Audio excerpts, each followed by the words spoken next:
guys, welcome to my YouTube channel, Exceptional Dialogue. I'm Vishnu Chaudhary. Today, I have with me Abujar Ghaffari. Abujar secured All India Rank 1 in Engineering Service 2019 exam. He is All India topper, we obviously know. But ये video में अबूजर बात करेंगे engineering service के prelims exam के बारे में. तो Abuzar, welcome to my YouTube channel. Thank you, Vishnu, for calling me here. Thank you very much, and hello everyone.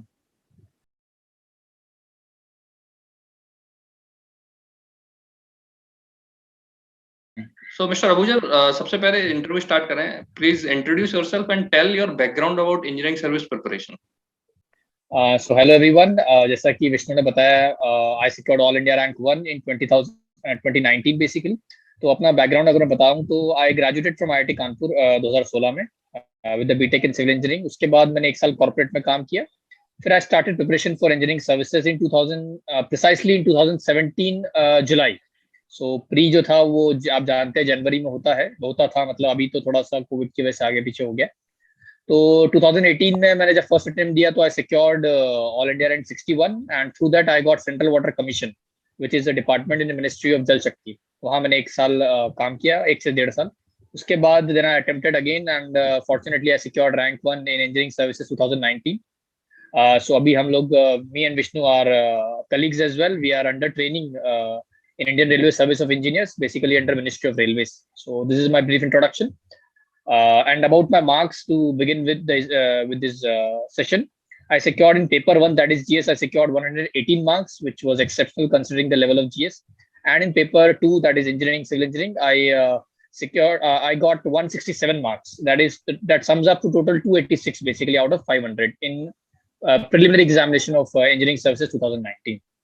So 286 was the total, and probably this was the highest score of 2019 in prelims. So this is my brief introduction along with my marks. Okay, Abuzar, इस video में हम लोग mainly prelims के बारे में बात करेंगे. तो अबूजर, सबसे पहले ये बताइए कि इसकी पूरी प्रिपरेशन में प्रीलिम्स में कितना वक्त लगता है? देखिए, अगर आप प्रिपरेशन शुरू कर रहे हैं, आप कॉलेज से पास आउट हैं या आप सेकंड ईयर में, थर्ड ईयर में, जहाँ भी हैं, आपको ये समझना है कि जब फर्स्ट टाइम पढ़ रहे हैं तो ऐसा कुछ नहीं होता है कि आपका प्रीलिम का प्रिपरेशन अलग हो और मेंस का अलग हो. ठीक है, जब प्रीलिम्स करीब आएगा, जब 3 मंथ्स या 3.5 मंथ्स बचेंगे या 4 मंथ्स बचेंगे, जब आप डेडिकेटेडली प्री के लिए पढ़ेंगे. लेकिन जब आप फर्स्ट टाइम शुरू कर रहे हैं तो आपका एक इंटीग्रेटेड प्रिपरेशन होता है. इंटीग्रेटेड मीन्स आपका ऐसा डिवीजन नहीं होता है कि आज मैं प्री के लिए पढ़ रहा हूँ. आप कोई भी सब्जेक्ट उठाते हैं, मान लिया आपने अपना स्ट्रक्चरल एनालिसिस उठाया या फिर सोम उठाया, स्ट्रेंथ ऑफ मटेरियल. उसमें आपको करना क्या होता है, आप अगर स्टडी मटेरियल से पढ़ रहे हैं, आप किसी के नोट से पढ़ रहे हैं, आप वीडियोस देख रहे हैं, जो भी आप कर रहे हैं, आपको थॉरोली पढ़ना है. आपको कॉन्सेप्ट समझने हैं, उसके नोट्स बनाने हैं, फुल आपको क्वेश्चन सॉल्व करने हैं. तो एक इंटीग्रेटेड प्रिपरेशन का मतलब ये हुआ कि आपका कॉन्सेप्ट क्लियर होता जा रहा है. ठीक है, ये तो हुआ तैयारी का तरीका. अब जैसे मान लीजिए अगर प्री के पहले 3 महीने आते हैं, उसके बाद अपन अलग से क्वेश्चन में करेंगे कैसे उसमें अप्रोच करना है. फर्स्ट थिंग ये होता है कि आपका एक बार सिलेबस थॉरोली कंप्लीट हो जाए. थॉरोली मीन्स आपको सारे कॉन्सेप्ट पता होना चाहिए, सारी थ्योरम्स. आपका जब आप क्वेश्चन सॉल्व करते हैं तो आपका प्रैक्टिस होना चाहिए कि हाँ, मुझे मोटा मोटा कॉन्सेप्ट समझ में आ गया है कि इस चैप्टर में क्या है या इस सब्जेक्ट में क्या है. ठीक है, तो डेडिकेटेडली ऐसा कुछ नहीं कि प्री के लिए अलग से पढ़ना होता है. Right, in the first go, of course we'll focus on pre. That is a different thing altogether. अच्छा, अबूजर, आप जैसे कॉलेज से पास आउट हुए, उस दौरान आपने तैयारी करी थी या आपने कॉलेज के पास आउट होने के बाद प्रिपरेशन स्टार्ट करी, और प्रिपरेशन कैसे करी, बुक से करी या कोचिंग इंस्टीट्यूट ज्वाइन किया था? देखिए, इसका कोई एक फिक्स आंसर नहीं होता है. टू टेल यू कि जैसे मुझे अपना लेवल पता था कि मैंने कॉलेज में अच्छे से पढ़ा था इंजीनियरिंग, तो आई थॉट कि मुझे कोचिंग की जरूरत नहीं पड़ेगी. लेकिन आप में से कई ऐसे होंगे जो जिन्होंने कॉलेज में अच्छे से नहीं पढ़ा है, तो आप कोचिंग भी ले सकते हैं. तो इसमें कोई ऐसा नहीं है कि आप कोचिंग करना चाहिए नहीं करना चाहिए. मेरे कुछ फ्रेंड्स थे, वो भी आईआईटी से थे, लेकिन उन्होंने कोचिंग की और मैंने नहीं की. तो इट डिपेंड्स की. तो मैंने क्या किया कि कॉलेज में थोड़ा थोड़ा मैं पढ़ता था, मैंने स्टडी मटेरियल बुलवा लिया मार्केट में. आप जानते हैं कि 2-3 जो अच्छी कोचिंग्स हैं, उनका आप किसी का भी स्टडी मटेरियल बुलवा सकते हैं. उसमें सब कुछ बुक्स होती हैं, सारी बुक्स में सारे कॉन्सेप्ट होते हैं, सारे सॉल्व क्वेश्चन होते हैं, प्रीवियस ईयर के सोल्यूशन भी होते हैं. तो आप वो बुलवा लीजिए, बहुत हेल्पफुल होता है. तो मैंने अपनी स्टडी जो है पूरे की स्टडी मटेरियल से की. कॉलेज के दौरान थोड़ा बहुत पढ़ा, लेकिन उतना डेडिकेटेडली नहीं पढ़ा. जैसे ही मैं जॉब में गया, 1 साल जॉब छोड़ने के बाद, फिर मैंने डेडिकेटेड प्रिपरेशन अपना 2017 में शुरू किया, 2018 के अटेम्प्ट के लिए, 2017 जुलाई में. आप जिसमें कंफर्टेबल हो, अपने स्ट्रेंथ और अपने वीकनेस का एनालाइज कीजिए कि आपको जरूरत है या नहीं कोचिंग का. और मैंने जैसे स्टडी मटेरियल से पढ़ा था, तो मेरा ये अप्रोच था, मतलब इस एग्जाम को क्लियर करने में. ओके, तो अब ये बताइए अबूजर, आप कितने घंटे पढ़ाई करते थे डेली इसके लिए, प्रीलिम्स के लिए? जैसा कि अब प्रीलिम्स की बात करें तो जब मैंने अपना प्रिपरेशन शुरू किया, मैंने जुलाई में शुरू किया। मैंने 2-3 महीने में, मतलब डराने के लिए नहीं बोल रहा हूँ, लेकिन 2-3 महीने में मैंने पूरा अपना सिविल का कोर्स खत्म कर दिया था एक बार थॉरली, क्योंकि मेरा थोड़ा सा प्रिसाइजली 2 मंथ 52 डेज में मैंने पूरा सिलेबस लिख के पूरा खत्म कर लिया था। बट सबका अलग अलग टाइम हो सकता है, डिपेंड्स। मेरे पास टाइम कम था तो मैंने थोड़ा स्पीड से किया। फिर जब क्योंकि जनवरी में प्री होता है तो मैंने 3-3.5 मंथ्स निकाल लिए, मतलब सितंबर, अक्टूबर, नवंबर, दिसंबर, 4 मंथ्स मान लीजिए। अब मैंने डेडिकेटेडली प्री के लिए पढ़ना चालू करा। तो मैं डेली जो है 10 आवर्स पढ़ता था, 10 to 10.5 आवर्स। मतलब अगर 11 आवर्स 12 आवर्स में बैठता था टेबल पे तो मेरे 10 आवर्स प्रोडक्टिव निकल जाते थे। तो ये मेरा टाइम टेबल था।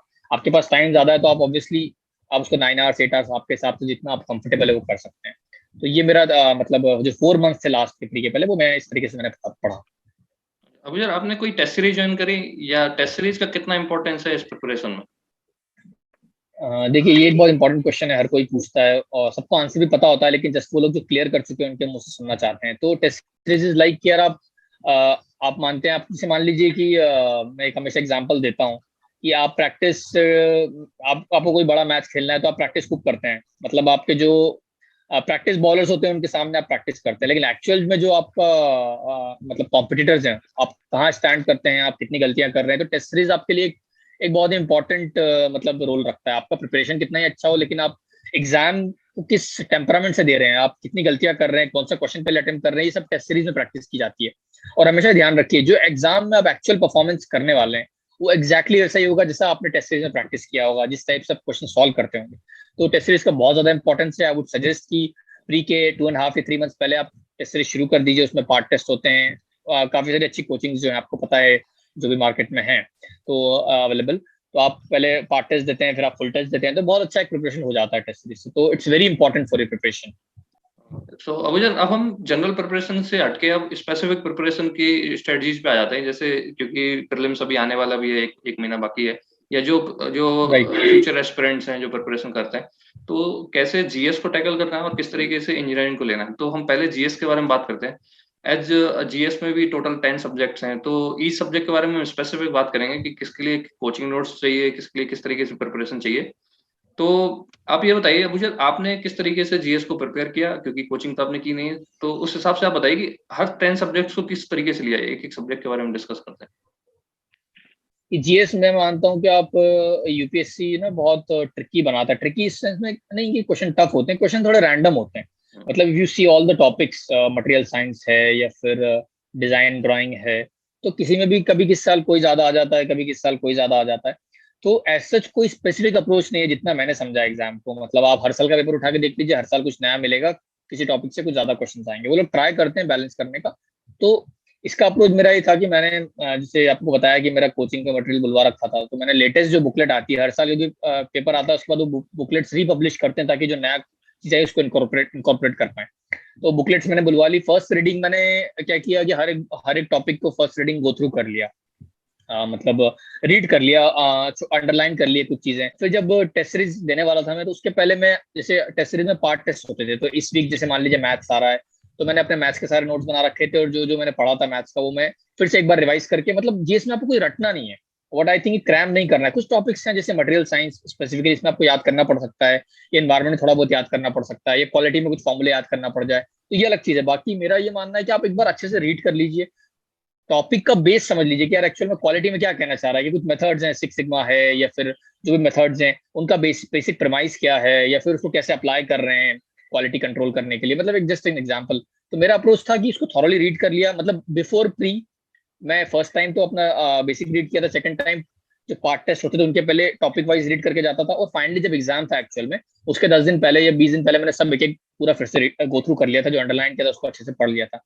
तो जीएस को आपको रट्टा नहीं मारना है। लोग समझ नहीं पाते हैं इसकी स्ट्रैटेजी। जैसे मेरे बहुत अच्छे मार्क्स है, सिक्योर्ड 118 जो कि बहुत ज्यादा मार्क्स है। मेरा अप्रोच यही था कि मैं अंडरस्टैंडिंग लेके गया क्वेश्चंस की। अब अगर हम एक एक सब्जेक्ट के बारे में बात करते हैं जीएस की, तो आप उसके बारे में एक मतलब प्रॉपर बता दो कि किस तरीके से आपने प्रिपेयर किया, सो दैट एक क्लियरिटी रहे कि क्या पढ़ना है क्या नहीं। कई कई सारी चीजों में जीएस में बहुत उलझे हुए रहते हैं स्टूडेंट्स। तो हम सबसे पहले बात करते हैं मैथ और एप्टी के बारे में, इसमें आपने क्या किया? देखिए, मैथ्स और एप्टी बहुत एनालिटिकल है। मतलब ये ऐसे शॉर्ट शॉर्ट सब्जेक्ट्स हैं जहाँ पर आपको सारे क्वेश्चन अटेम्प्ट करने ही करने हैं। एप्टी तो बिल्कुल करने हैं, मैथ्स में भी सारे करने हैं, और बहुत ज्यादा स्कोरिंग है। मतलब ऐसा होता है एक आध क्वेश्चन ना बने, that is a different case, but आप मैथ्स इतना स्टैंडर्ड है कि अगर आप अच्छे से पढ़ रहे हो तो वही चीज गेट में भी काम आती है, वही चीज ईएस में भी काम आएगी। तो मैथ्स का तो सिंपल श्योर शॉर्ट है कि जो भी कोचिंग मटेरियल का ये जो भी बुकलेट है उसको पूरा अच्छे से सॉल्व कर लीजिए, फॉर्मुलेज जो है उसके नोट्स बना लीजिए, उनको याद कर लीजिए और क्वेश्चंस प्रैक्टिस कर लीजिए। ये इसका रामबाण है, मतलब इसमें कुछ ऐसा सच नहीं कि कहाँ से पढ़ना है। कोई भी एक स्टैंडर्ड बुकलेट उठा के मैथ्स का ईएससी के लिए ये गेट का जो भी होता है उसको आप उठा लीजिए, उसके एक बार सारे क्वेश्चन सॉल्व कर लीजिए सारे टॉपिक्स के, और फॉर्मूला लिख लीजिए, उसको याद कर लीजिए और प्रैक्टिस करिए क्वेश्चंस का। ये सिंपल एक मेथड है इसके लिए। हाँ, और एप्टीट्यूड का तो वैसे भी सवाल काफी इजी से आते हैं, आप एक बार भी प्रैक्टिस करेंगे तो आसान हाँ, होगा। राइट राइट राइट, और ये मतलब स्ट्रेट फॉरवर्ड चीज है। हाँ, तो अभी हम बात करते हैं। अब मुझे सेकंड सब्जेक्ट जो काफी डिफिकल्ट फील करते हैं लोग, जैसे आपने भी बताया था, मटेरियल साइंस एंड मैनेजमेंट, इसको कैसे कवर किया? देखिए, मटेरियल साइंस का मेरा ये मानना है कि आप जो बुकलेट है उसको 2-3 बार, जो भी आपके नोट्स हैं मेरे या जिससे भी आप पढ़ते हैं, उसको 2-3 बार पढ़ लीजिए।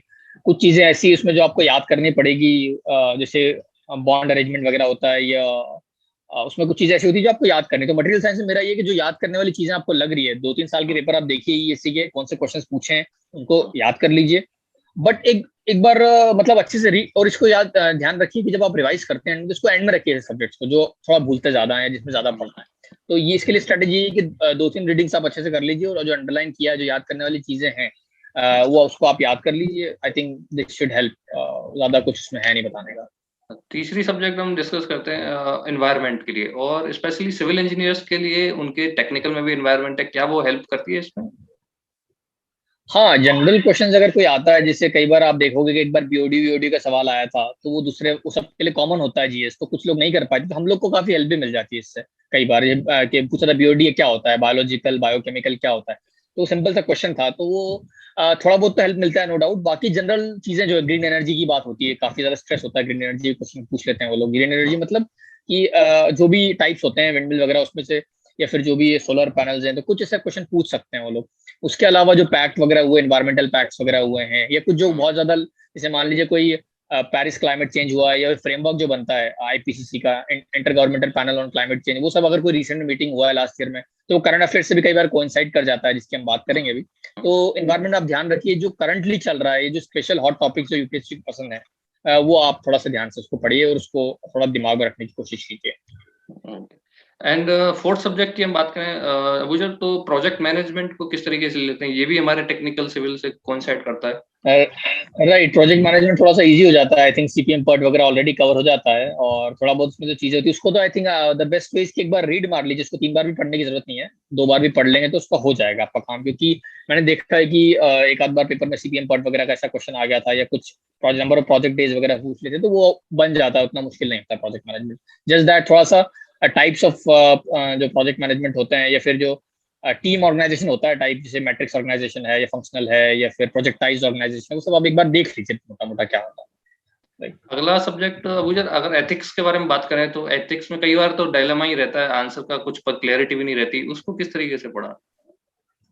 It's a good question Vishnu, की डायलेमा में रहते हैं, पता नहीं होता है, तो एथिक्स में एक अंडरस्टैंडिंग डेवलप कीजिए। सबसे एथिक्स में सबसे इंपॉर्टेंट चीज होती है कि सारे जो वर्ड्स होते हैं ना, कंपैशन, एम्पैथी, ये सब आपको अच्छे से पता होना चाहिए। अच्छे से पता मतलब ये नहीं कि आपने आपने पढ़ तो लिया एथिक्स बुकलेट से, आपने गूगल भी कर लिया वर्ड डिक्शनरी में, लेकिन ट्राई करिए कि वो वर्ड किस कंटेक्स्ट में यूज होता है। ऐसा कोई एग्जाम्पल देखिए किस कंटेक्स्ट में यूज हुआ। कई बार केस स्टडीज दी होती हैं, तो एथिक्स में ये ट्राई करिए कि जो सारी टर्मिनोलॉजीज हैं, जो वर्ड्स हैं, ये एथिकल डिलेमास को सॉल्व करने के जो मतलब तरीके होते हैं, कोई भी बेस्ट नहीं होता है, मतलब एथिक्स में ये चीज कोई शॉर्ट शॉर्ट आंसर नहीं होता है, लेकिन मोस्ट अप्रोप्रिएट आंसर होता है। ये आप प्रैक्टिस जब करेंगे, टेस्ट देंगे, तो एथिक्स में सारी टर्मिनोलॉजी आपको याद होना चाहिए, किस कंटेक्स्ट में यूज होता है, मतलब एक एग्जांपल देख लीजिए कि किस कंटेक्स्ट में यूज होता है। और मेरा ऐसा मानना है कि इसी के अराउंड मोस्टली क्वेश्चन भी रहता है। बाकी एथिकल थ्योरीज जो होती हैं, मतलब कॉन्सिक्वेंशियलिज्म और जो भी थ्योरीज है, वो आप एक बार रीड कर सकते हो, थोड़ा सा समझ सकते हो कि मोटा मोटा क्या है एग्जाम्पल के साथ। ये I think this will. Abuzar, next subject की हम बात करें तो क्वालिटी, क्वालिटी को किस तरीके से लेना? वहाँ न्यूमेरिकल भी आते हैं, तो उसको किस तरीके से लेना? राइट, तो क्वालिटी को आप बिल्कुल एनालिटिकल सब्जेक्ट मान के चलिए। एनालिटिकल एज इन उसमें कुछ फॉर्मूलेज हैं, कुछ क्वेश्चन आ जाते हैं कई बार, जैसे √2 Q0 H/, जो भी उसका फॉर्मूला था, वो थोड़े बहुत फॉर्मूले आप ध्यान रखिए। हम लोग इंजीनियर है तो हमारे लिए उतना मुश्किल नहीं होता है, वो एक बार पढ़ लीजिए, फॉर्मूले को नोट डाउन कर लीजिए अलग से, फॉर्मूला अपनी जो नोट्स बनाते हैं आप शॉर्ट नोट्स उसमें, और उससे कुछ क्वेश्चन देख लीजिए कि यूपीएससी ने पिछले 2-3 साल में क्या पूछा है। थोड़ा सा एनालिटिकल चीज है तो वो थोड़ा स्ट्रेट फॉरवर्ड हो जाता है, उतना मुश्किल नहीं है। आपको सारे पता होना चाहिए क्वालिटी के, जो जापानीज फिलोसफी है, सिक्स सिग्मा है या फिर जो भी थ्री सिग्मा है, उसके अलावा जो भी टेक्निक्स हैं क्वालिटी में, और जो फॉर्मूले इन्वेंट्री कंट्रोल वगैरह है, सब आप देख लीजिए। इसमें शॉर्ट शॉर्ट आप आंसर सही करके आते हैं एग्जाम अगर आप पढ़ के गए तो। यस, बिल्कुल सही कह रहे हैं मुझे, ये काफी ज्यादा स्कोरिंग होता है, क्वालिटी को अगर अच्छे से पढ़ लिया तो सारे राइट क्वेश्चन आप सही कर सकते हैं इसके। Right right. नाउ अगली सब्जेक्ट की बात करें अबूजर, तो इंफॉर्मेशन एंड कम्युनिकेशन टेक्नोलॉजी, इसको किस तरीके से लेना है? देखिए आईसीटी थोड़ा सा टेढ़ा सब्जेक्ट है, जितना मैंने टेढ़ा इस सेंस में कि आप ईयर ऑन ईयर उसका देखोगे पैटर्न, कभी कुछ पूछते हैं कभी कुछ, कई बार बहुत सारे, हमारे टाइम बहुत सारे इलेक्ट्रॉनिक्स पूछ लिया था। तो आपको डरने की जरूरत नहीं एग्जाम में, क्योंकि आपको नहीं आ रहा है तो वो आपका कंपटीशन सिर्फ सिविल वालों से, आपका कंपटीशन इलेक्ट्रॉनिक्स वालों से नहीं है। भले पेपर सबका कॉमन है, मतलब ये चीज दिमाग में रखनी है आपको। प्लस अगर आपको नहीं आ रहा है तो उनको भी नहीं आएगा। एक अटेम्प्ट ये करना है कि जो बुकलेट क्यूरेटेड मटेरियल आपके पास है अवेलेबल, उसको रीड कर लीजिए। अगर कुछ करंट अफेयर्स में ऐसी टेक्नोलॉजी डेवलप हो रही है, जैसे 5G डेवलप हो रही है, तो 5G का एक मोटा मोटा पता होना चाहिए कि ये वोल्टे के बाद नेक्स्ट लेवल है। तो एक बेसिक, क्योंकि अभी चल भी रहा है, अभी आई थिंक हम लोग का उस पर रिसर्च वगैरह चल रहा है, तो थोड़ा सा पता होना चाहिए कि यार मतलब वो चीज क्या है आईसीटी में। और बाकी बेसिक एक बार आप बुकलेट रीड कर लीजिए, उसमें शॉर्ट शॉर्ट बोल नहीं सकते कि आप क्वेश्चन बना पाएंगे कि नहीं, लेकिन बी एश्योर्ड कि अगर आप नहीं बना पाएंगे तो बहुत सारे लोग नहीं बना पाएंगे, तो उसमें डरने की जरूरत नहीं है। थोड़े से रैंडम क्वेश्चन आ जाते हैं कई बार। तो अगला सब्जेक्ट की बात करें अगर मुझे, तो डिजाइन एंड ड्राइंग्स, इसके एंड सेफ्टी, इससे भी काफी क्वेश्चंस पूछते हैं, और ये काफी डिफिकल्ट भी होती है कई बार, क्योंकि अब जिन्होंने इंजीनियरिंग को अच्छे से नहीं पढ़ा है, मैकेनिकल ड्राइंग्स हैं इसमें, तो उसको किस तरीके से लेना है? देखिए इसका एक सेफ्टी वाला पार्ट है, वो तो इजी होता है, उसको बस रीड कर लीजिए कि सेफ्टी में क्या क्या चीज ध्यान रखनी होती है। बात आता है ड्राइंग वाला पार्ट कई बार ट्रिकी रहता है। बुकलेट में ठीक ठाक मटेरियल अवेलेबल है, उसको रीड करिए अच्छे से। मतलब मैं वही बोलना चाहूंगा आपको कि आपका सोर्स ऑफ इन्फॉर्मेशन लिमिटेड रखिए, ज्यादा जगह से मत पढ़िए। ऐसा मत सोचिए कि यार यहाँ से पढ़ लूँ वहां से पढ़ लूँ। आपके पास एक जो मटेरियल है उसको ट्रस्ट करिए, बाकी फिर जितने टेस्ट दे सकते हैं आप ज्यादा से ज्यादा उसको दीजिए। तो ड्राइंग में जो स्टैंडर्ड ड्राइंग की टेक्निक्स अवेलेबल हैं, या फिर जो बेसिक्स अवेलेबल है ड्राइंग के, उनको देख लीजिए। प्रीवियस ईयर जरूर देखिए जो यूपीएससी ने पूछा हुआ है, उनको खुद से प्रैक्टिस करने की, खुद से सॉल्व करने की कोशिश करिए, तो आपको पता लगेगा कि आप कर पा रहे हैं कि नहीं। बाकी फिर आई वुड से कि जितना ज्यादा प्रैक्टिस कर सकते हैं टेस्ट सीरीज के थ्रू वो करिए। एंड फिर अगर आई होप कि ये हेल्प करेगा और इसमें आप बना पाएंगे इसके थ्रू क्वेश्चन एग्जाम। तो अभी इन जनरल अगर हम इन सब्जेक्ट्स की बात करें तो क्या अप्रोच आप फाइनली एक बार बता दीजिए। देखिए ये भी अच्छी चीज है कि आप थोड़ा सा इसमें डिवीजन कर सकते हैं कि एक वो टाइप ऑफ सब्जेक्ट्स हैं जो थोड़ा एनालिटिकल हैं, जो थोड़ा सा स्ट्रेट फॉरवर्ड कर लिए तो बन जाते हैं, लाइक मैथ्स हुआ, एप्टीट्यूड हुआ, क्वालिटी एनालिटिकल है। इनफैक्ट थोड़ा बहुत पार्ट प्रोजेक्ट मैनेजमेंट का एनालिटिकल है कि सीपीएम पार्ट वाला, जो कि जिन्होंने अगर नहीं पहले किया तो वो चीज एनालिटिकल में आ जाती है। दूसरा टाइप ऑफ सब्जेक्ट्स हैं कि एक बार आप रीडिंग मार लीजिए, आप जो बेस्ट आप कर सकते हो यही है कि आप रीडिंग मार सकते हैं अच्छा से 2-3 बार, जैसे कि आईसीटी हुआ, वो आप एक बार पढ़ लीजिए। एक टाइप है जिसको थोड़ा सा आपको याद रखना है, जैसे कि मटेरियल साइंस हुआ, और क्वालिटी के कुछ फॉर्मूले भी इसमें मैं इंक्लूड करूंगा। मटेरियल साइंस के अलावा आपका एनवायरमेंट हुआ, थोड़ा सा ध्यान रखने की जो चीजें हैं ये आपका हुआ। उसके बाद एक लेवल ये भी हो सकता है कि ये तो आपका एनालिटिकल हुआ, याद करने वाला हुआ, और एक रीडिंग टाइप का हुआ। तो इनमें तीन आप मोटा मोटा आप डिवीजन कर सकते हो मतलब मेरे हिसाब से। और फिर उस सब अप्रोच करिए, रिवीजन भी उसके हिसाब से रखिए आपका। और चौथा आप बता रहे थे जैसे समझने वाला है जिसको आप करेंगे, तो एथिक्स हो हाँ, गया। जैसे कि बिल्कुल सही बोला कि एक होता है अंडरस्टैंडिंग वाला, कि एक बार रीड कर लिया या 2 बार रीड कर लिया, समझ गए अगर उसको, जैसे एथिक्स हुआ, वर्ड्स को समझ गए, तो वो बहुत आई थिंक वो इजी हो जाएगा। तो अंडरस्टैंडिंग वाला एक लेवल आप बना सकते हैं कि एथिक्स पढ़ने के बाद समझ लिया ना मोटा मोटा, की उसको फिर बार बार पढ़ने की जरूरत नहीं है। एक बार समझ गए कि यार ये टर्म, एम्पैथी, कंपैशन, ये सब चीजें एक बार फील कर ली अंदर से, तो फिर क्वेश्चन बन जाएगा। तो ये उस कैटेगरी में फॉलो कर सकते हैं, मोटी मोटी 4 ब्रॉड कैटेगरीज जो हुई। तो अब जरा अब जीएस के बारे में इनफ बात हो गई है, शायद प्रिपरेशन में काफी हेल्प करेगा। अब हम इंजीनियरिंग में बात करें तो सिविल इंजीनियर के टेक्निकल सब्जेक्ट्स की,